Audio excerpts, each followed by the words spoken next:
अस्सलाम वालेकुम नाजरीन, मैं हूं रामीन सैयद और आप देख रहे हैं प्रोग्राम ज़ेरे बहस। नाजरीन, हुकूमत की पीटीआई के हवाले से कुछ कन्फ्यूज्ड सी पॉलिसी सामने आ रही है। एक तरफ हुकूमत तहरीक इंसाफ को मुज़ाकरात की दावत दे रही है। मुशीर बराए कानून इंसाफ बैरिस्टर अकील मलिक साहब की स्टेटमेंट सामने आई। उन्होंने ये कहा कि पीटीआई के लिए इंतशारी सियासत फैलाने से बेहतर है कि मुज़ाकरात की तरफ आ जाए और मुल्क की भलाई का सोचें। फिर गुज़श्ता रोज़ मुसद्दिक मलिक ने भी पीटीआई को अच्छी खासी झाड़ पिलाने के बाद एक छोटी सी सरसरी सी मुज़ाकरात की दावत भी दे दी थी। मगर सवाल ये है कि ज़ुबानो बयान से हटकर हुकूमत प्रैक्टिकली इस पॉलिटिकल टेम्परेचर को कम करने के लिए क्या कर रही है, क्योंकि प्रैक्टिकल फ्रंट पर पीटीआई पर शदीद क्रैकडाउन भी जारी है। पीटीआई की सोशल मीडिया पर इदारों के खिलाफ मुनज़्ज़म मुहिम की तहकीकात के लिए 5 रुकनी GIT तश्कील दे दी गई है। और यही शिकवा तहरीक इंसाफ के चेयरमैन बैरिस्टर गौहर ने भी किया कि एक तरफ आप हम पर जुल्म ढा रहे हैं, हमारे साथ ज़्यादती कर रहे हैं, हमें एहतजाज नहीं करने दे रहे, तो दूसरी तरफ आप मुज़ाकरात की भी पेशकश कर रहे हैं।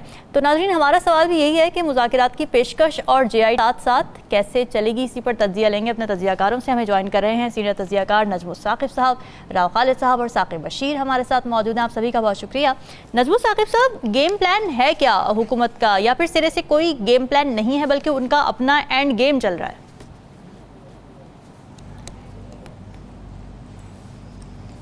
देखिए रामीन, इसमें लग ये रहा है कि ये मुज़ाकरात की जितनी भी बातें हैं ना, हुकूमत किसी गैर मरई ना नज़र आने वाले दबाव के तहत कर रही है। उसको मैं ज़रा थोड़ा एक्सप्लेन करता हूँ मैं ये क्यों कह रहा हूँ।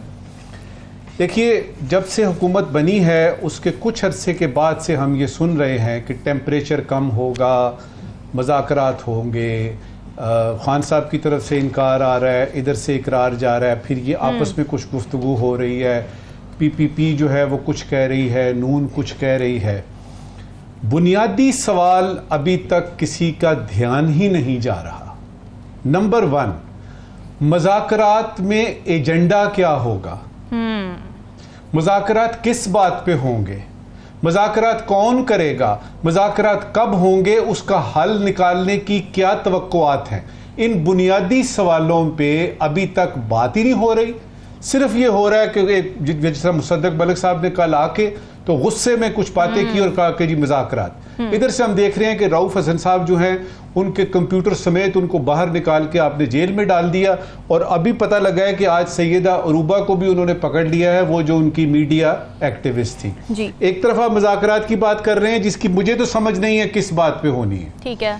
दूसरी तरफ आप क्या कर रहे हैं कि GIT तश्कील दे रहे हैं इसलिए कि सोशल मीडिया पे जो मुहिम PTI ने शुरू की है उसका सदेबाब किया जाएगा। ये पूरी आवाम को, पूरे पाकिस्तान को किसी ऐसे ट्रक की बत्ती के पीछे लगाया जा रहा है जिसका कोई अंत नहीं है। मैं उसमें थोड़ी सी और आपको इसकी डिटेल में, इसकी डेप्थ में जाके बताता हूँ। मिसाल के तौर पे अगर फर्ज करें PTI आज कहती है जी करते हैं मुज़ाकरात, ठीक है। इधर से उमर अयूब साहब हैं, शिबली फराज साहब हैं, गौहर नायाब साहब हैं, वो इधर बैठे हुए हैं। इस तरफ जो हैं वो नून के और यानी PPP के लोग बैठे हुए हैं। मुझे ये बताइए किस बात पे बात करेंगे? सही बात है। इनका मौक़िफ़ ये होगा कि जी आप फॉर्म 47 के हैं, फॉर्म 45 के नहीं हैं, हमारा खान अंदर है उसको बाहर निकालें। मुझे ये बताइए, सिर्फ 2 बातें मैंने बताई हैं जी, ये कैसे चलेगी बात आगे? और कुछ ऐसी बातें भी हैं जो कि PTI चाहती है, जो कि पूरा करना, अगर उनकी डिमांड्स हैं पूरा करना, वो यानी हुकूमत वक्त के हाथ में ही नहीं है। मिसाल के तौर पे वो कहते हैं जी कि खान को बाहर लाएं फिर बात करेंगे। मेरे ख्याल में मेरा तज्जिया ये कह रहा है, मैं जो देख रहा हूं, मैं जो सुन रहा हूं, मैं जो समझ रहा हूं कि खान को जेल से बाहर लाना हुकूमत वक्त के बस की बात ही नहीं है। तो मुझे ये बता दीजिए कि ये मुज़ाकरात किस चीज़ पे होने हैं। अच्छा, मुज़ाकरात, और फिर एक और चीज़ बड़ी अहम इसमें है, हाँ। जिन मुज़ाकरात का तज़किरा हम सुन रहे हैं, इस तरह के मुज़ाकरात जो TV स्क्रीन पे नज़र आते हैं, अखबारों में नज़र आ रहे हैं जी ये हो रहा है वो हो रहा है, इसमें वो फैसले नहीं होते जो कि हुकूमतें बनने, बिगड़ने या कुछ ऐसी चीज़ें, वो पर्दा इतना दबीज़ होता है और उसमें इतने कम लोग होते हैं और ना उसके वक्त का किसी को पता होता है, ना ही किसी को ये पता होता है कि अब होना क्या है। हवन्नकों की तरह लोग बैठे होते हैं और वो सिर्फ सुनते हैं, ये होगा ये होगा ये होगा। अच्छा, ये मुज़ाकरात जो हैं वो होते हैं जिस तरह आज हुए हैं जमात इस्लामी के हुकूमत के साथ। बिल्कुल ठीक। उन्होंने कुछ डिमांड्स रखी हैं, हुकूमत ने कहा जी देखते हैं, हमारे आप कारकुन रिहा करें, अच्छा जी हम जल्द रिहा कर देंगे। बिल्कुल, ये मुज़ाकरात होते हैं। ठीक है।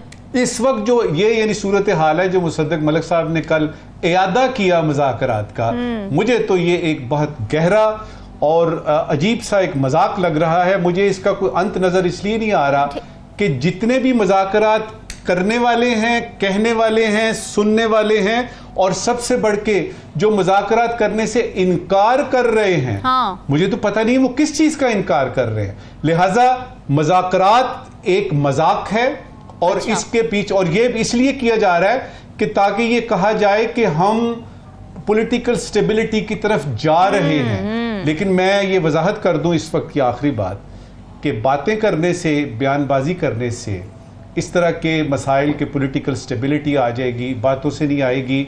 इसके लिए कुछ करना पड़ेगा, और वो मेरा नहीं ख्याल कि हुकूमत वक्त के बस में है।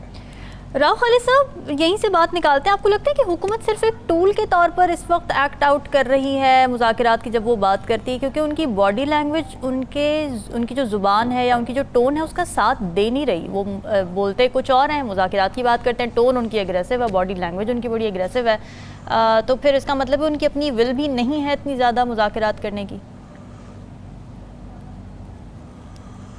उनके आमाल भी और हैं, अगर आप उसके देखें पूरी चीज़ें। जी, पंजाब कैबिनेट फैसला करती है, पहले एक कानून बनाते हैं, उसके बाद फैसला करते हैं बगावत का मुकदमा कायम करने का इमरान खान साहब के खिलाफ। 13 जुलाई को रिजल्ट सीट का फैसला आता है, 15 जुलाई को अता तारड़ साहब आ जाते हैं, फाइलें किताबें और लेके, और वो कहते हैं कि जी ये जो हमने पाबंदी लगानी है पीटीआई के ऊपर, और ये फैसला हो गया है, आर्टिकल 6 का 3 लोगों पे हमने केस करना है और पीटीआई पे एज ए जमात हमने पाबंदी लगानी है। तो अब ये बताएं, ये मुज़ाकरात उस पाबंदी के बाद करना चाहते हैं या उस पाबंदी से पहले करना चाहते हैं? अगर तो पाबंदी लगा दी तो फिर तो वो जमात ही नहीं होगी, किससे मुज़ाकरात करेंगे? अगर उससे पहले करना चाहते हैं तो पहले इस मामले पे अपने आप को क्लियर करें। अभी तक इस पे इंसिस्ट कर रहे हैं कि हाँ जी मुकदमा भी होगा और पाबंदी भी लगेगी, तो उससे आप सिंसियरिटी इनकी देख ले। जो ये दावत दे रहे हैं बुनियादी तौर पे ऐसे ही एंगेज करने की एक नाकाम सी कोशिश कर रहे हैं। अच्छा। तो बातें बड़ी बेसिक चीज़ है, जो वो ये है कि क्या हुकूमत इस काबिल है कि वो मुज़ाकरात कर सके और कुछ फ़ैसले ऐसे कर सके जिससे ये सियासी इस्तेहकाम आए और मामलात आगे बढ़े। अब साथ ही आप देखते GIT भी बना दिए उन्होंने, फिर वो जी सोशल मीडिया और उस पर जो टूल्स इस्तेमाल करके मुल्क में इंतशार फैलाया जा रहा है, और वो इंतशार जो है उसकी वजह से क्या हुआ है मुल्क में, ये भी ज़रा बता दें। क्या सोशल मीडिया की वजह से महंगाई है? क्या सोशल मीडिया की वजह से अदम इस्तेहकाम है? सोशल मीडिया की वजह से अमन इस्तेहकाम के मामलात हैं? सोशल मीडिया की वजह से चीन के वज़ीर यहाँ आके आपको हिदायतनामा जारी करते हैं कि भाई थोड़ा सा अपने मामला ठीक करो। क्या सोशल मीडिया की वजह से अमेरिका कांग्रेस उधर करारदाद पास कर रही है? सोशल मीडिया की वजह से क्या बरतानवी पार्लियामेंट के अंदर पाकिस्तान के खिलाफ चीज़ें आई हैं? इस पर भी एक JIT बनाए ना कि चीन, अमेरिका और बरतानिया की तरफ से जो बातें आ रही हैं वो क्या वजह है उसकी कि वो क्यों इस किस्म की बातें कर रहे हैं? IPPs के खिलाफ भी तो JIT बनी मसला ये है कि इंतशार का बायस क्या चीज़ है? मुल्क के अंदर लोगों की हिम्मत जवाब देती जा रही है। महंगाई हो गई, बिजली की जो रेट्स हो गए, जो ओवरऑल सूरत हाल है, लोगों को आगे कुछ उम्मीद नज़र नहीं आ रही, वो हिम्मत जवाब देती जा रही है। अगर उसको आप इंतशार कहते हैं तो बिल्कुल फिर तो कोई बंदा उस पर बचना नहीं चाहिए, सबके खिलाफ बिल्कुल अक्रॉस द बोर्ड उसके होना चाहिए। 41 MLA के खिलाफ आप क्रैक डाउन कर रहे हैं, जिनका अभी एफिलिएशन बाकी है, जिनकी एफिलिएशन अभी होनी है, उनके खिलाफ आप क्रैक डाउन कर रहे हैं। तो वो किस चक्कर में कर रहे हैं क्रैक डाउन जी? अगर आपने मुज़ाकरात करने हैं, रऊफ़ हसन साहब की बात की, उनके साथ मुझे पर्सनली पता है वो लोग हैं जो एक दो दोस्त हमारे अखबारों के भी हैं जो बेचारे पार्ट टाइम 2-4 घंटे के लिए जॉब करते हैं 4 पैसे एक्स्ट्रा कमाने के लिए, वो भी जेल में बंद है। उनकी एफिलिएशन मैं आपको बताऊं, आपको करें। जहां तक सोशल मीडिया पे इंतशार या झूठ की बात है, तो उसके तो बड़े, आपके पास भी टूल वही है जो उनके पास है, झूठ फैलाने वालों के पास। अभी आज की बात है, पार्लियामेंटेरियन के बारे में फैलाई गई ये खबर कि जी वो बिजली सरकारी मुफ्त मिलती है सारा, आज तो रेजोल्यूशन आ गई, उन्होंने खड़े होकर कहा उसकी तरदीद की और वो सारा डिफ्यूज़ हो गया वो प्रोपेगेंडा पार्लियामेंटेरियंस के खिलाफ कि वो पैसे देते हैं बिजली के नहीं करते। कुछ दिन पहले बन्नू का वाक़या हुआ, उसके बारे में कुछ नाहंजार लोगों ने ये फैलाया कि जी 100 लोग वहाँ पे जाँ बाग हो गए हैं, तो एक दिन में वो खत्म हो गया क्योंकि झूठ था। तो आप झूठ को टैकल करें सच के साथ, आप सच बयान करें। सच आप बयान नहीं करना चाहते, आप झूठ बोल के सच उसको कहते हैं, सच इसको समझा जाए, और जो कोई दूसरा बंदा अगर सच भी बोल रहा है तो उसको झूठ समझा जाए और उसके खिलाफ मुकदमा कायम कर दिया जाए। तो आप मामला को लेके किस तरह जाना चाहते हैं? 12 करोड़ सोशल मीडिया के यूजर है पाकिस्तान में, उनमें से कितने लोग होंगे जो इस किस्म की करते होंगे? 1% भी नहीं होंगे मेरा ख्याल है। जो आप जिसको इंतशार कहते हैं, अब तो वो फायर वाल भी लग गई है, बकौल उस्मा बुखारी साहब फाइबर वाल भी आ गई है। निशानदेही करें, जो मसाइल हैं टारगेटेड लोगों को देखें, कौन इंतशार फैला रहा है उनके खिलाफ कार्रवाइयाँ करें। सबका तो कसूर नहीं है, रोजगार जुड़े हुए लोगों के इंटरनेट के साथ। मैं आपको एक बड़ी इंटरेस्टिंग सी छोटी सी मिसाल दे देता हूँ। लाहौर में एक बड़े हमारे अच्छे दोस्त न्यूज़ एडिटर होते थे, अल्लाह उनको जनरल नसीब के फौत हो गए। वो आते थे ना जब दफ्तर में 3-4 बजे, तो वो रिपोर्टर को कहते बड़ी ज़बरदस्त सुर्खी जेहन में आई है, तो इस तरह की खबर मुझे बना दो। अच्छा, तो यहाँ पे केस इस तरह बनते हैं, बंदे को उठा लेते हैं, उसके बाद फिर सुर्खी निकाल लेते हैं, वो पकड़ा गया, उसके बाद खबर बाद में बनती है कि क्यों पकड़ा गया भाई, किस लिए पकड़ा गया। केस बाद में बनते हैं, पता भी नहीं होता कि किस केस में, जो उठाने वाले होते हैं उनको भी कई दफा नहीं पता होता कि हम क्यों उठा रहे हैं इसको। तो वो 2 दिन 4 दिन 5 दिन कभी कभी महीना लापता रहता है, फिर पता चलता है कि इसके खिलाफ केस क्या बनाना है। तो इस किस्म की सूरत हाल में आप किस तरह से मामला आगे चला सकते हैं? इंतशार हुकूमत फैला रही है, जिस किस्म के इकदाम वो कर रही है वो फैला रही है, सबसे पहले उनके खिलाफ मेरा ख्याल है JIT बननी चाहिए। ठीक है साकिब, आपको नज़र आ रही है कोई क्लैरिटी कि हुकूमत किस बात पर मुज़ाकरात करना चाहती है? और दूसरा ये कि क्या PTI भी करना चाहती है हुकूमत के साथ मुज़ाकरात? क्योंकि PTI तो जो सिग्नलिंग और मैसेजिंग कर रही है उसका तो इशारा किसी और तरफ है। हुकूमत जो है वो कंफ्यूज नज़र आ रही है पिछले 3-4 रोज़ से, और उस कंफ्यूजन के पीछे कुछ खबरें हैं जो चल रही हैं। अच्छा, क्या? उनकी ऑथेंटिसिटी का कोई आइडिया नहीं है कि क्या है क्या नहीं है, लेकिन यह है कि हुकूमत जो है वो कंफ्यूज है। इसी कंफ्यूजन में ही कल जो है वो प्रेस कॉन्फ्रेंस भी की गई उस मुसद्दिक मलिक साहब की तरफ से, और उसमें मुज़ाकरात की बात भी उन्होंने की। अच्छा। फिर जो है वो हुकूमती वज़रा बात तो कर रहे हैं, अब जो पार्टी पर पाबंदी लगानी थी, आर्टिकल 6 लगाना था, अब फ़र्ज़ करें कि आज़म नज़ीर तारड़ 3 दिन पहले उन्होंने कमेटी से निकल रहे थे, तो उनसे सवाल हुआ कि क्या आपका प्लान है, तो उन्होंने कहा कि PTI पर पाबंदी के लिए हमारे पास पूरा मवाद मौजूद है। मेरा सवाल ये है कि अगर एक जमात पर पाबंदी के लिए एक सॉलिड मवाद हुकूमत वक्त पर मौजूद है, तो उसके साथ मुज़ाकरात, ये हैरान कौन है वैसे कि दोनों जो है वो चीज़ों पे। तो इसलिए गवर्नमेंट की जो पॉलिसी है वहाँ तो कन्फ्यूजन नज़र आ रही है, और वो जो डिलीवरी थी वो भी नहीं दे पा रहे, बयानिया भी नहीं है, अवाम मुखालिफ है उनके, और अभी तक हुकूमत अपनी मौजूदगी जो है वो साबित नहीं कर पा रही। और दूसरी जानिब जो आपने PTI की बात की, PTI के जो बैरिस्टर गोहर हैं उन्होंने एक बयान एक जगह दिया कि हम इस हुकूमत के साथ कोई मुज़ाकरात नहीं करेंगे, फिर दूसरा बयान उन्होंने दिया कि नहीं, मुज़ाकरात के दरवाजे तो सियासी लोग खुले रखते हैं, सियासी जमातें, और ये डायलाग तो होना चाहिए, डायलाग अच्छी बात है। लेकिन मसला वही है कि फैसला होना है अडियाला जेल से ही, अब वो फैसला जो है वो बिहाइंड द सीन होना है, वो ऑन सीन कुछ होना है, ये कुछ पता नहीं है।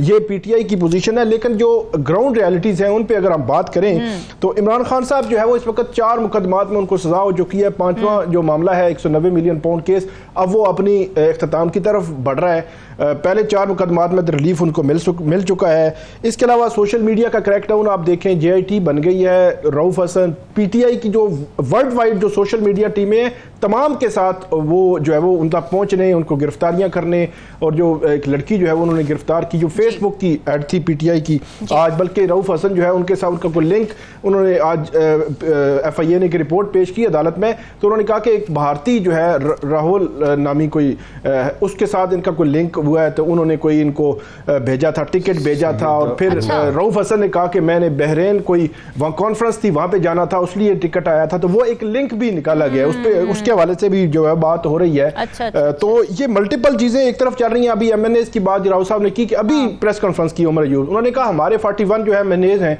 उनको किसी न किसी तरह मुख्तलिफ ऑफर्स आ रही हैं, कभी आते हैं कोई आपको वजीर बनाएंगे, कभी पैसा देंगे, तरह तरह की, और थ्रेट्स भी उनको हैं, कईयों को जो है वो उठाया गया है, रास्ता किया जा रहा है। तो एक तरफ तो ये चीजें चल रही हैं, दूसरी तरफ हुकूमत जो है वो कंफ्यूज है, और तीसरी तरफ ये चल रहा है कि नहीं पीटीआई के और जो मुख्तदर हल्के हैं उनके दरमियान शायद जो है वो कुर्बत जो है वो बढ़ रही है। एक पूरे माहौल में कंफ्यूजन बहरहाल मौजूद है, लेकिन हुकूमत वक्त जो है वो कहीं पे एग्जिस्ट करती हुई नजर नहीं आ रही। जो जमात इस्लामी का धरना है वो तो चल रहा है, उसके साथ वो मुज़ाकरात भी हुए, और जमात इस्लामी के धरने को फैसिलिटेट गवर्नमेंट कर रही है। ये बड़ी इंटरेस्टिंग बात है। 2 रोज पहले जो गवर्नमेंट ने कहा कि दफा 144 पंजाब में भी नाफिज है, इस्लामाबाद में भी नाफिज है।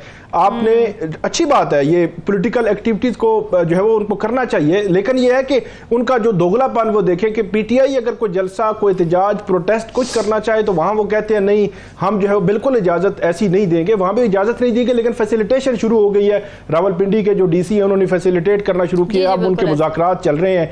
वो मेरा ख्याल है आज तो कुछ नहीं हुआ, लेकिन कल गवर्नमेंट ने कहा है कि हम उस हवाले से फर्दर जो है वो कुछ करेंगे। लेकिन ये दोनों महाज और दोनों जो अगर आप फ्री कैन को देखें तो एक तरफ जो इमरान खान साहब है या पीटीआई भी ये सोच रही है कि हम इतने दर्जनों केसेस में हमें रिलीफ मिल चुका, जमानतें हो चुकी, बरियत हो चुकी, लेकिन इमरान खान साहब बाहर नहीं आ सके। ये एक मतलब एडमिटेड चीज है। तो इसलिए वो भी हो सकता है कुछ सेकंड ऑप्शन की तरफ सोच रहे हो कि हमें भी एक स्टेप जो है वो पीछे हटना चाहिए, दूसरी तरफ भी एक स्टेप पीछे हटे, ताकि कोई एक ऐसी चीज या किसी मुज़ाकरात की टेबल हो या मुज़ाकरात की टेबल के बगैर ही मामला आगे बढ़े। क्योंकि एक आखिरी बात मैं करूंगा, एक चीज तो तय है कि जब मुस्लिम लीग नून वापस आई पूरे सिस्टम में तो उस वक्त भी कोई मुज़ाकरात, कोई चीज हमें नजर नहीं आई थी, लेकिन हालात के साथ साथ मुस्लिम लीग नून इन होती गई और पीटीआई आउट होती गई।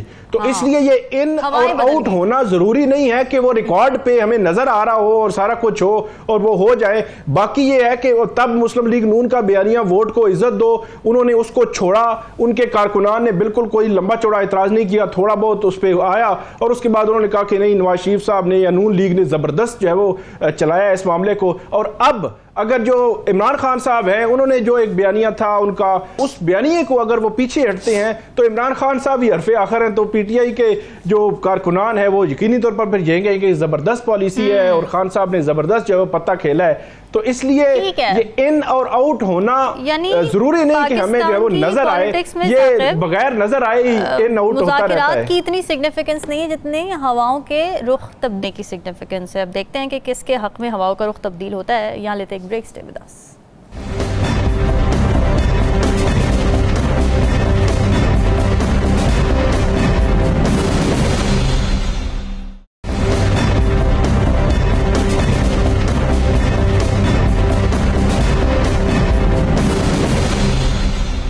वेलकम बैक नाजरीन। पाकिस्तान तहरीक इंसाफ ने chief election commissioner Sikandar Sultan Raja और इलेक्शन कमीशन ऑफ पाकिस्तान के दीगर मेंबरान के खिलाफ सुप्रीम जुडिशल काउंसिल से रुजू कर लिया है। तहरीक इंसाफ के सेक्रेटरी जनरल उमर अयूब साहब ने बैरिस्टर अली जफर के जरिए शिकायत दायर की है, जिसमें इंतखाबात से कबल और बाद के वाक़यात का तस्करा किया गया है और इलेक्शन कमीशन के खिलाफ एक पूरी चार्जशीट दी गई है। ये मौक़िफ़ अपनाया उस शिकायत में कि इलेक्शन कमीशन साफ शफाफ इंतखाबात की आईनी जिम्मेदारी अदा करने में नाकाम रहा। पीटीआई के पोलिंग एजेंट्स को पोलिंग स्टेशन से बाहर निकाला गया, उम्मीदवारों से कागजात नामजदगी छीने गए, कारकुनान को अगवा किया गया। इलेक्शन कमीशन नताइज जारी करने में भी नाकाम रहा। प्री पोल धांधली पर आंखें बंद रखी, फॉर्म 45 की फराहमी भी बर वक्त नहीं की गई और इलेक्शन कमीशन ने न सिर्फ पीटीआई को इंतखाबात से बाहर किया बल्कि मखसूस नशिस्तें भी छीन ली हैं। सवाल यह है कि इलेक्शन कमीशन जो मुसलसल कुछ अरसे से सुप्रीम कोर्ट के अहकामात मानने से इनकारी नजर आता रहा है, क्या सुप्रीम जुडिशल काउंसिल में बिलाखिर इलेक्शन कमीशन की कोई अकाउंटेबिलिटी हो सकेगी या नहीं?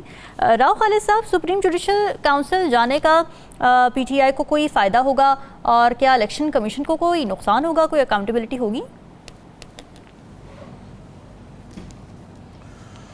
देखिए, अगर तो तारीखी हवाले से देखें तो ऐसे लोग स्कॉट फ्री निकल जाते हैं। जस्टिस तमीज़ुद्दीन से लेके तो ये राजा सुल्तान सिकंदर साहब तक मेरा ख्याल है कम ही अकाउंटेबिलिटी हुई है लोगों अच्छा। की, जिस किस्म के इन्होंने मुल्क के साथ खिलवाड़ किया है, जिस किस्म किया है।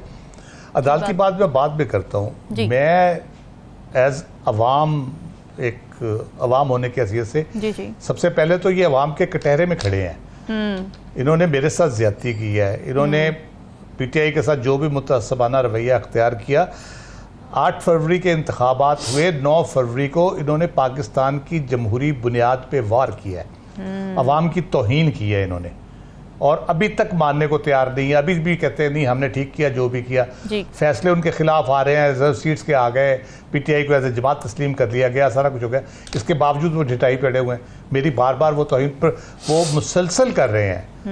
नाम अगर कोई अवाम पार्टी जिसको वोट देना चाहते हैं उसका निशान अगर नहीं है तो आपने पार्टी को ही फ़र्क कर दिया।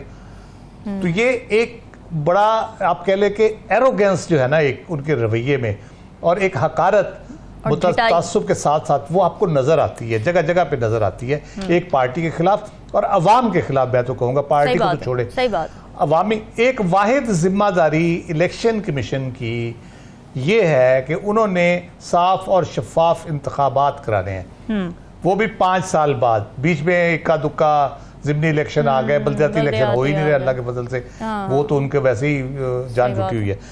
अगर वो नहीं करा सकते तो इस इदारे की ज़रूरत और हैसियत क्या है, फिर मुझे बताएं।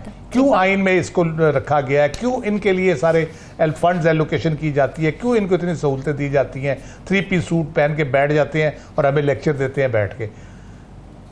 दूसरी बात है अदालती मामलात की। जी। अदालत ने 2 फैसले तो बिल्कुल क्लियर आए हैं जिसमें उन्होंने कहा है, एक पंजाब, कल मैंने जिक्र किया 6 अप्रैल 2023 का फैसला है, पंजाब के इलेक्शन ना कराने के ऊपर 3 रुकनी बेंच ने वाज़ेह तौर पे लिखा कि इन्होंने आइन और कानून की खिलाफ वर्जी की है। ये बिल्कुल आइन और कानून के खिलाफ इनका इकदाम है जो डिले किया है इन्होंने, और फिर जनरल इलेक्शन का डिले अपनी जगह पे। रिजर्व सीट्स के ऊपर पूरी अदालत, फुल कोर्ट ने कहा है कि इन्होंने आइन की खिलाफ वर्जी की है, इन्होंने सुप्रीम कोर्ट के फैसले की गलत तौजीह पेश की है। तो ये बार बार निज़ाम इंसाफ को चैलेंज कर रहे हैं, बार बार अवाम की जो एक राय है उसको चैलेंज कर रहे हैं। तो किस तरह से ये इनको तहफ़्फ़ुज़ मिल सकता है सुप्रीम जुडिशल काउंसिल में? मेरा ख्याल है कि सुप्रीम जुडिशल काउंसिल को अपना भरपूर तरीके से, इतना सिंपल और सादा केस है इनके खिलाफ जो सुप्रीम कोर्ट खुद एस्टेब्लिश कर चुकी है, उसके अपने फैसले एस्टेब्लिश कर रहे हैं, इनके अपनी वेबसाइट के ऊपर जिस तरह से फार्म 45 और 47 लगा रहे हैं और जो हरकतें कर रहे हैं वो एस्टेब्लिश कर रहे हैं। अभी ट्रिब्यूनल्स के फैसले आएंगे वो आपको एस्टेब्लिश करके देंगे।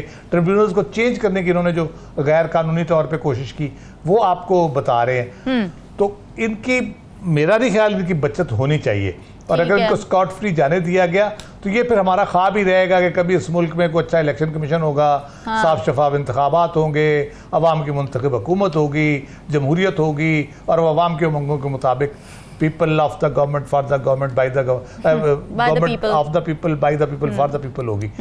वो तो फिर हमारी ख्वाबो ख्याल ही रहेगा हमेशा के लिए। कुछ तो थोड़ा सा कुछ सैनिटी प्रिवेल करनी चाहिए। इतनी यानी बिल्कुल ही आप नेकेड किस्म की आप आइन और कानून की खिलाफ वर्जियों पे उतर आए हैं और उस पर थोड़ी सी शर्मिंदगी महसूस नहीं कर रहे, थोड़ा सा एहसास नहीं कर रहे। सुप्रीम कोर्ट का रिजर्व सीट का फैसला आ गया है, आधा मान लिया है, जिस बुनियाद पे माना है उसी बुनियाद पे बाकी आधे से इनकार कर रहे हैं। वही पार्टी है, उसी पार्टी को मान रहे हैं और बाकियों को कह रहे हैं कि जी ये इसको नहीं मिल सकती, हमें बताया जाए कि कैसे।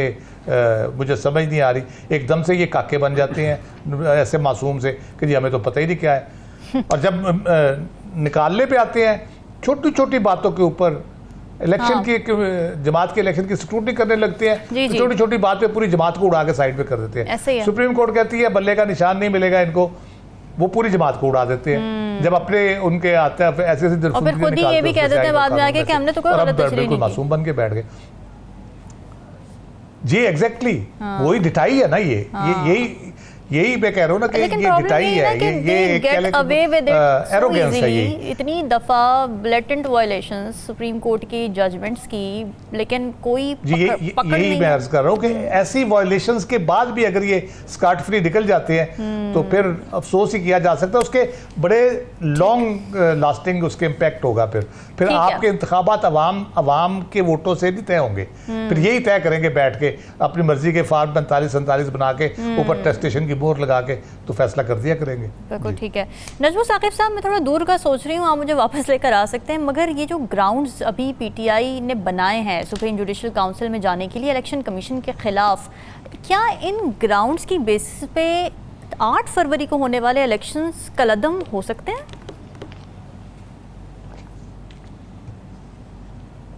एक फिक्रे में तो जवाब, एक लफ्ज़ में तो जवाब ये है कि नहीं।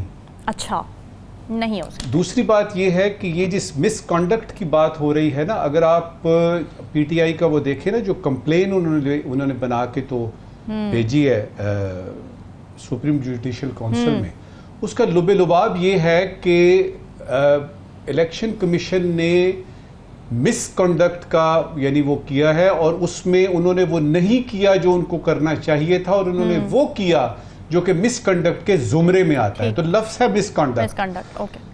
35-36 साल हुकूमत की नौकरी की है, और उसमें ये आपको मैं बता दूं कि मिसकंडक्ट का जो लफ्ज़ है ना, इस तरह की चीज़ों को साबित करना हाँ। जुए शीर लाने के मुतरादिफ होता है। और मेरे प्यारे पाकिस्तान में तो सामने नज़र आ रहा होता है, फ़र्ज़ करें कि मुझे वो क्लिप याद आ गया, कोयटा में एक वो जीप जो है वो निकली है, उसने एक यानी बंदे को जो है वो रोनती भी चली गई है, और उसमें कहा गया जी साबित करें जी ये हुआ है। तो इतने सरीहन जो जुराइम हैं वो साबित नहीं होते, तो मिसकंडक्ट का तो सवाल पैदा नहीं होता। ठीक बात है। इसमें दोनों सूरतों में अगर तो सुप्रीम जुडिशल काउंसिल कहती है जी वाकई आप मिसकंडक्ट के मुर्तकिब हैं, तो उसमें होगा क्या? इनको हो सकता है अपनी नौकरियों से हाथ धोना पड़े, लेकिन जो सवाल आपने किया है उसकी तरफ तो सवाल ही पैदा नहीं होता कि जाया जाएगा।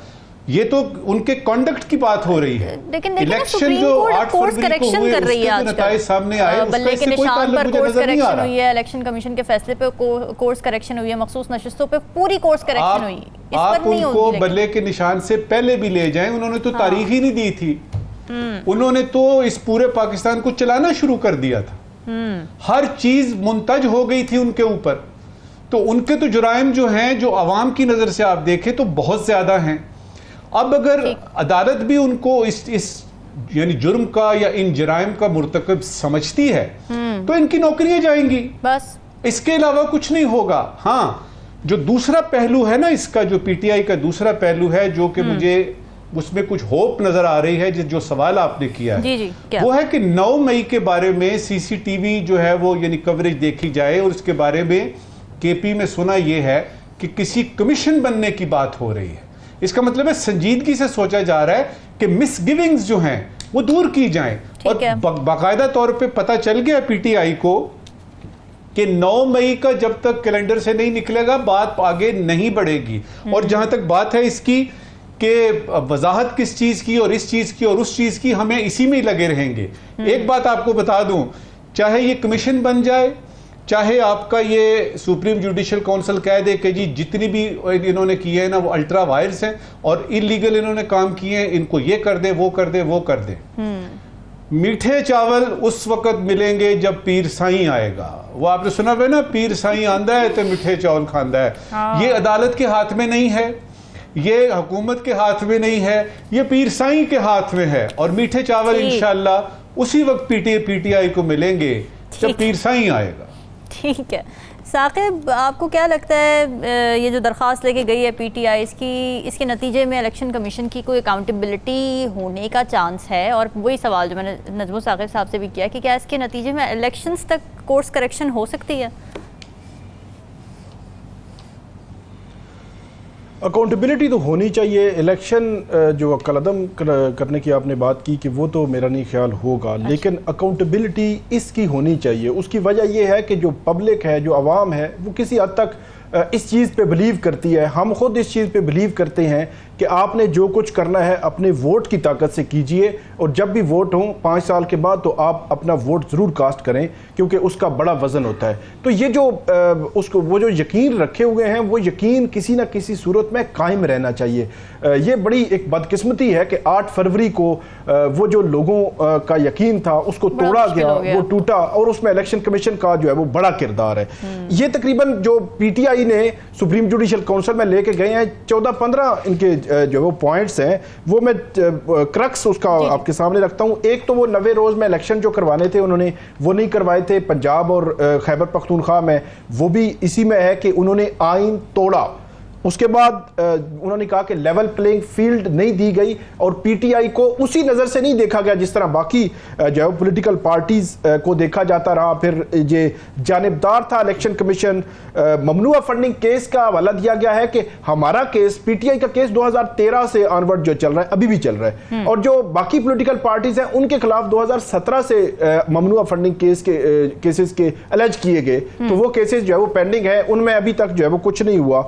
इसके अलावा प्री पोल और पोल डे और पोस्ट पोल रिगिंग की जो है वो इसमें बात की गई है, और इसमें इलेक्शन कमीशन ने पीटीआई के उन उम्मीदवारों को, इलेक्शन कमीशन जो उनको रुकावटें आ रही थी उसमें खामोशी इख्तियार की, और जो उन पर मजालिम होते रहे, मतलब उनके जो कैंडिडेट्स थे जो तजवीज़ कुरिंदा, तायद कुरिंदा रोके जाते रहे, उस पर इलेक्शन कमीशन ने कोई जो है वो नोटिस नहीं लिया, और पार्टी बनकर वो कहते हैं कि इमरान खान जो है उनके खिलाफ क्रिमिनल केस बनाया, फिर उनको नाअहल किया। इंट्रा पार्टी इलेक्शंस में जो सुप्रीम कोर्ट का फैसला था उसकी गलत तशरीह की, ये सबसे बड़ा पॉइंट है, गलत तशरीह की जिसका खुमियाजा हमें जो है भुगतना पड़ा। उसके बाद वो कहते हैं कि सियासी बुनियादों पर प्रिजाइडिंग अफसरान जो है वो तैनात किए गए, फॉर्म 45 नहीं दिए जो उसी दिन 8 फरवरी को मुतलका जो उनके एजेंट्स थे उनको देने थे, वो उन्होंने नहीं दिए। चीफ कमिश्नर रावलपिंडी का बयान का हिस्सा भी इसी में मौजूद है, और उसका हवाला भी इसमें जो है वो दिया गया है। इसमें जो प्री पोल है, पोल डे, आप देखें ईएमएस सिस्टम क्यों नाकाम हुआ, प्रिजाइडिंग अफसरान ने बर वक्त वो फॉर्म 45 क्यों नहीं दिए, रिटर्निंग अफसरान ने बर वक्त जो इलेक्शन एक्ट में लिखा हुआ है उसके तहत क्यों जो है वो जो नताइज थे वो नहीं दिए। अगर ये सारा कुछ पोल डे का भी इलेक्शन कमीशन ने 8 फरवरी से लेकर आज तक उसकी कोई तहकीकात जो है वो नहीं कराई, तो इसलिए इलेक्शन कमीशन की जो कारकर्दगी है उस पर सवाल उठता है। एक और बात, 8 फरवरी को इलेक्शन कमीशन के पास इख्तियार था कि वो उसको रोकती कि मोबाइल सर्विस पूरे मुल्क में बंद करने की जरूरत नहीं थी। ये इलेक्शन कमीशन के पास फुल फ्लेज इख्तियार होता है, लेकिन इलेक्शन कमीशन ने कोई इंटरवेंशन नहीं की उसमें।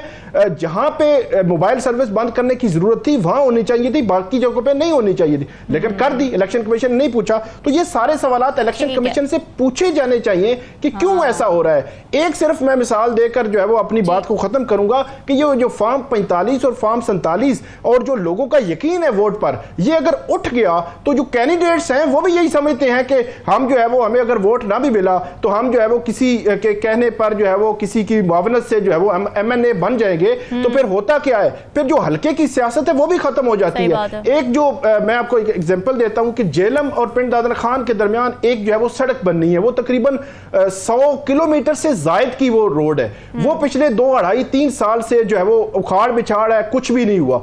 अब जो एमएनएज बने हैं उन पर भी सवाल वो फॉर्म 45 फॉर्म 47 वाला है। अब मसला यह है कि वहां पे लोग कहते हैं कि किससे बात की जाए, उमूमी तौर पर अवामी नुमाइंदों से बात की जाती है कि आप ये काम करें क्योंकि पूरा इलाका जो है वो इफेक्ट हो रहा है, लेकिन वो काम नहीं होता। उसकी वजह यह है कि जो बने हुए एमएनए वो भी ये समझते हैं कि हम कौन सा आपके वोटों से बने हैं, हम तो मतलब कहीं ना कहीं सेटिंग हो गई, कोई चीज हो गई तो बन गए। तो ये एलिगेशन होते हैं, इसके इफेक्ट असरात बहुत गहरे होते हैं। इसलिए 8 फरवरी इलेक्शंस पे कम से कम इलेक्शन कमीशन की अकाउंटेबिलिटी सख्ती से होनी चाहिए, वरना फिर हमें वही आज के 5 साल बाद भी हम इसी तरह जो है वो बातें कर रहे होंगे और कह रहे होंगे कि ये इलेक्शन इस तरह होना चाहिए था, इस तरह नहीं। बिल्कुल ठीक है नाज़रीन, डिस्कशन का सिलसिला जब तक ब्रेक का स्टे विद अस।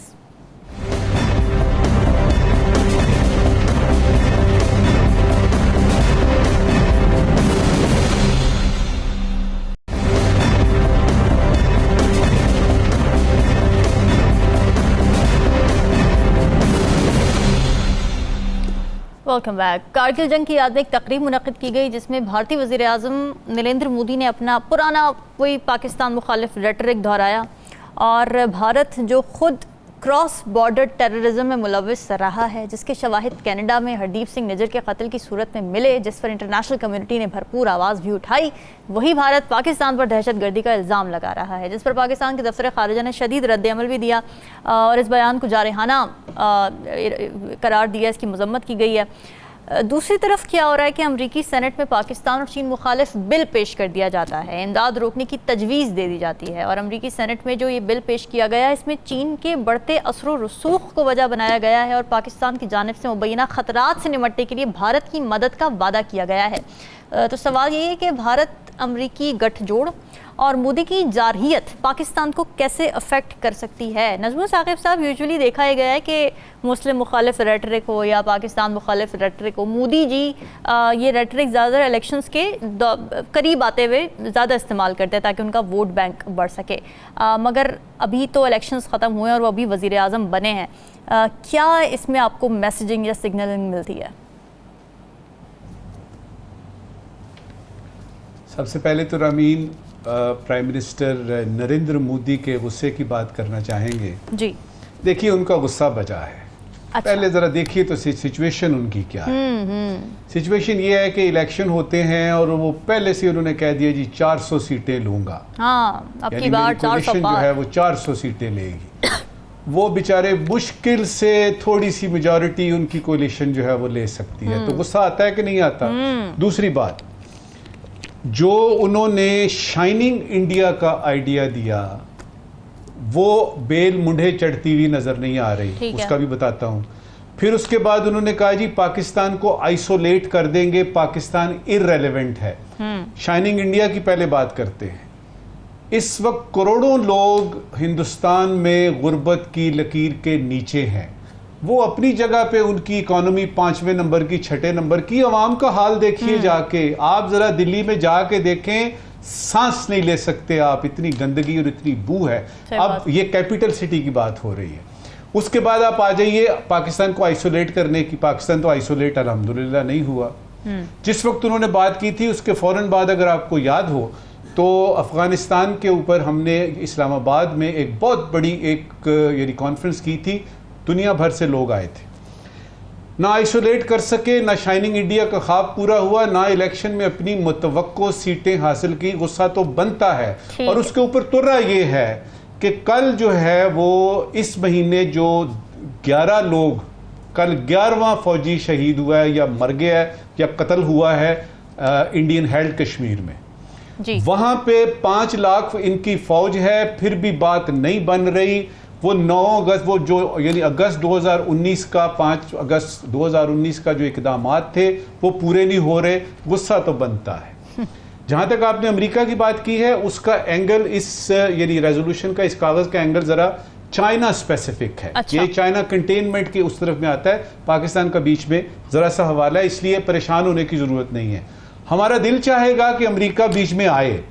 हमारा दिल चाहेगा कि अमेरिका इंडिया और पाकिस्तान से कहे कि ये जो कश्मीर का मसला है ये एक इंटरनेशनल मसला है, आइए हम मीडिएशन करते हैं। आए ना बीच में, क्यों नहीं आते? आप इस तरह के रेजोल्यूशन पास करके आप प्रेशराइज करना चाहते हैं, ये अच्छी बात नहीं है। आए बीच में और आके बात करें। एक मजे की बात आपको बताते हैं। जयशंकर साहब उनके फॉरेन मिनिस्टर हैं। वो पिछले कई अरसे से एक निहायत नखवत अंदाज, वो मगरूर हो के गुरूर वाले लहजे में कह रहे हैं कि पाकिस्तान इज इररेलेवेंट। हाँ। अब सोचने की बात यह है कि जो मोदी साहब ने गुस्सा निकाला है, ये सारा कुछ जो किया है, अगर तो मेरा पाकिस्तान इररेलेवेंट है आपके लिए, तो ये गुस्सा किस चीज़ का है? और अगर आपसे हेल्ड कश्मीर नहीं यानी संभाला जा रहा, पाकिस्तान की तरफ क्यों देख रहे हैं? और इस वक्त की आखिरी बात कहते हैं जी ये जो कश्मीर है ना हमारा अटूट अंग है, इंटेग्रल पार्ट है। मैं 1 सेकंड के लिए तसव्वुर कर लेता हूं, जो कि गलत है, तसव्वुर कर लेते हैं कि ये इनका इंटेग्रल पार्ट है, अटूट अंग है। क्या आप अपने अटूट अंग के साथ ये सलूक करते हैं?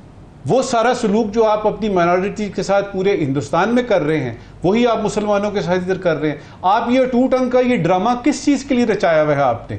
किसी तरफ से भी यकीन कीजिए रामीन, मोदी साहब को चैन नहीं है उनके इलेक्शन से लेके आज तक, और इस कश्मीर का कल 11वां, एक महीने में 11 फौजी उनके हलाक हुए हैं, और वो सारी की सारी, और बड़ी बड़ी वॉल्स लगी हुई हैं, बड़े बड़े हिसाब किताब हैं, पाकिस्तान से तो कुछ आ ही नहीं सकता। और वो जो यानी यूनाइटेड नेशंस का ग्रुप है, यानी अनमो गिप जो है, उसको तो आप जाने नहीं देते। आपके दिल्ली में जो बैठे हुए हैं, आपके जो सहाफ़ी बैठे हुए हैं बाहर के, BBC के, CNN के, उनको तो आप जाने नहीं देते। वहां पे जाके देखें कि सूरत हाल क्या है। आपने उसको बिल्कुल एक दुनिया की सबसे बड़ी जेल बना के रखा हुआ है। अब आपका गुस्सा तो रामीन बनता है ना। मेरी हमदर्दियां प्राइम मिनिस्टर नरेंद्र मोदी के साथ हैं। उनको इस गुस्से में देख के मुझे शदीद हमदर्दी है उनसे। बिल्कुल ठीक है। राव खालिद साहब, आपको क्या लगता है कि ख़ास तौर से अगर मैं अमेरिका की करारदाद के हवाले से आपसे बात करूं, पहले पाकिस्तान को 100 मिलियन, मेरे ख्याल से इतना ही था, अप्रॉक्सीमेटली $100 मिलियन की इमदाद की बात होती है, वो प्रपोज़ल आता है। उसके बाद अब ये कह रहे हैं कि जी इमदाद हम रोक देंगे क्योंकि चाइना के साथ ताल्लुकात अच्छे हैं हमारे और भारत को कोई हमसे ख़तरात हैं। तो ये क्या पॉलिसी, अमरीकी पॉलिसी में कुछ क्लैरिटी आपको नज़र आ रही है टुवर्ड्स पाकिस्तान? देखिए, वो कह ले कि तय दर तय वो काम करते हैं और मुख्तलिफ तरीक़ाकार है उनका। अच्छा। ये अभी तो बहुत इनिशियल स्टेज पे है। ये जो सेनेट में एक वो US इंडिया डिफेंस एक्ट के नाम पे एक जो पेश किया गया बिल जी, जिसमें ये कहा गया कि चाइना का जो बढ़ता हुआ इन्फ्लुएंस है उसको टैकल करने के लिए इक़दाम किए जाएं, और साथ पाकिस्तान जो है उसका जो ऑफेंसिव फोर्स का इस्तेमाल अगर हो तो उस पर कांग्रेस को, गवर्नमेंट ऑफ US जो है वो रिपोर्ट करे सेनेट को, और अगर ऐसा होता है तो फिर पाकिस्तान पे पाबंदियां लगाई जाए, उसकी सिक्योरिटी असिस्टेंस बंद कर दी जाए, सारा वो इस किस्म की है ये इनिशियल स्टेज पे। अच्छा। लेकिन हम अगर माजी की तारीख देखें, हिस्ट्री जो है अमेरिका की, वो बिल्कुल बड़ी अजीबोगरीब सी मुनाफकतों से भरी हुई है।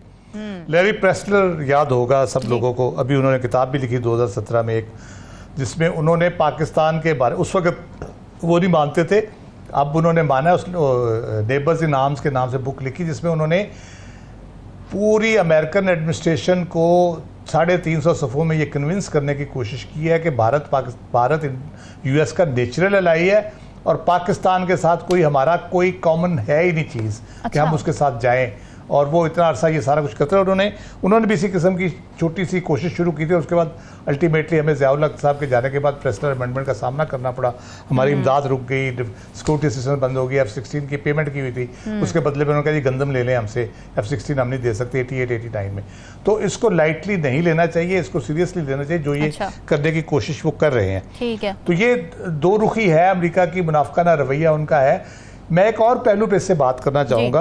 हमारे PTI के जो डायस्पोरा है वहाँ पे, पाकिस्तानियों का जो डायस्पोरा है, जिसमें PTI के लोग बड़े एक्टिव हैं, जिन्होंने डोनाल्ड लू की भी जान अजाब की हुई है, और एक रेजोल्यूशन भी कहते हैं जी इन्फ्लुएंस करके कांग्रेस से पास भी करवाई उन्होंने। मैं इस सेनेटर साहब का नाम उनको बता देता हूँ, पता भी होगा, मार्को रूबियो हैं, सेनेटर फ्लोरिडा से।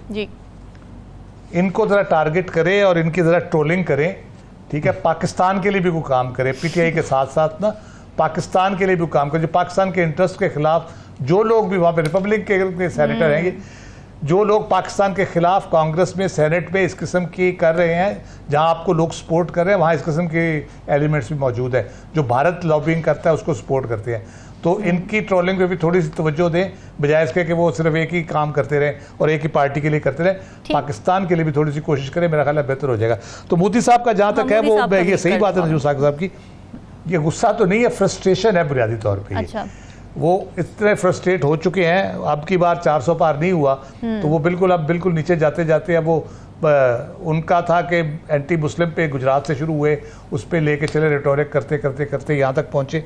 और इस इलेक्शन में जिस किस्म की कंपेन उन्होंने की है, घटिया किस्म की, जो उनके अपने लोग कहते हैं कि इंतहाई घटिया कंपेन की, जिसमें एक बड़ा इंटरेस्टिंग उन्होंने कहा कांग्रेस सारी चीज़ें इंडिया के अपने अंदर, जी बिल्कुल वही रिजेक्शन हुई है। तो इतनी घटिया उन्होंने की, उन्होंने हिंदू वोटर्स को कन्विंस करने के लिए उनको कहा कि आपकी गाय और मंगलसूत्र कांग्रेस जो है वो मुसलमानों के हवाले कर देगी। बिल्कुल ऐसे ही। इस किस्म की गुफ्तगू, यानी कोई पागल आदमी या बेवकूफ़ आदमी से गुफ्तगू कर सकता है।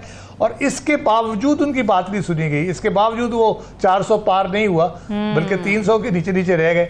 तो अब जाहिर है उनकी सही बात है, इनको हमदर्दी है और मेरा बड़ा दिल खुश हो रहा है उनको फ्रस्ट्रेट देख कर। ठीक है साकिब, आपको क्या लगता है कि एक तो पाक भारत ताल्लुकात के हवाले से, क्योंकि नून लीग बहुत ज़्यादा इस पर पैशनेट नज़र आती है, इसहाक डार साहब ने कह दिया था कि जी हमें तो ताल्लुकात बहाल करने पड़ेंगे, हमें तो ट्रेड करनी पड़ेगी और इसके अलावा और कोई चारा नहीं है हमारे पास। बट अब जो कि मोदी साहब फरमा रहे हैं, तो इसके बाद तो आपको लगता है कि ये बर्फ़ अब नियर फ्यूचर में पिघलने वाली नहीं है? नहीं, तासर तो ये दिया जाता रहा है माजी में कि जो इमरान खान साहब हैं वो मोदी के साथ उस तरह के ताल्लुकात उनकी हुकूमत नहीं बना सकी, और जो शरीफ बरदरान हैं उनके ताल्लुकात पुराने हैं तो वो बहाल कर लेंगे। लेकिन हमें पिछले 2-2.5 साल में कुछ नज़र नहीं आया, बल्कि इसहाक डार साहब ने जो बयान दिया था उस पर रद्द अमल भी बड़ा अजीब सा था। वहाँ से जो आया था जो बात ये PTI के हवाले से की गई कि PTI ने वहाँ पे जो उन्होंने करारदाद जो मंजूर करवाई थी उनमें रिपब्लिकन भी थे और डेमोक्रेट्स भी थे, अक्सरियत भी थी। इसका मतलब ये है कि लॉबिंग तो उन्होंने की, तो अब बनता तो वही है कि जहाँ पे ये बिल जो पेश किया गया है अभी, ये जो रिपब्लिकन्स की हैं, ये सेनेटर हैं, 2011 से सेनेटर हैं, 2015 में ये सदारती उम्मीदवार भी थी।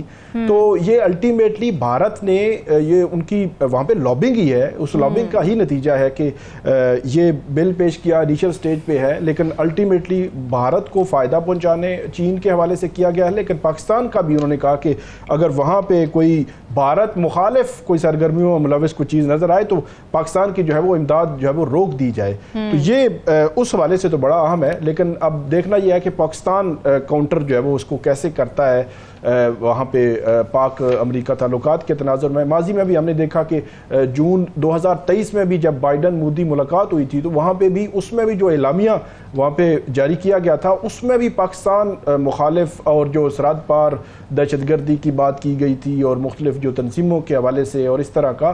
तो अमेरिका का झुकाव जो है वो भारत की तरफ तो रहा है, ये चीज़ हमें नज़र आती है। अगरचे माजी में देखें कि 9/11 के बाद से लेकर पाकिस्तान ने दहशतगर्दी के खिलाफ जंग में जो कुर्बानियाँ हमने दी, हमने जो है वो 80,000 से ज़ायद जो है वो जानें कुर्बान की, हमारी पूरा पाकिस्तान का स्ट्रक्चर जो है वो हिल गया उस दहशतगर्दी के खिलाफ जंग में।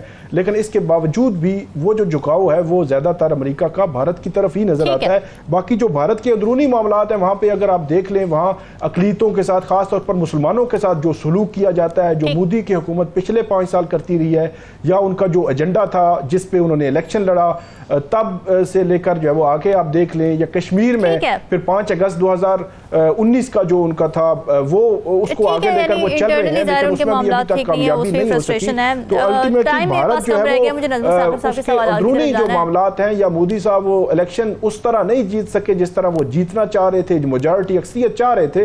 तो वही फ्रस्ट्रेशन वाली जो बात हम कर रहे हैं सब, तो फ्रस्ट्रेशन ही हमें नजर आ रही है, उसी वजह से ये सारा कुछ जो है वो हो रहा है और वो मोदी साहब जो है वो बोलते हैं वो नजर आता है। नाज़रीन, डिस्कशन आपने सुनी, फीडबैक जरूर हमें दीजिए इजाजत। अल्लाह हाफ़िज़।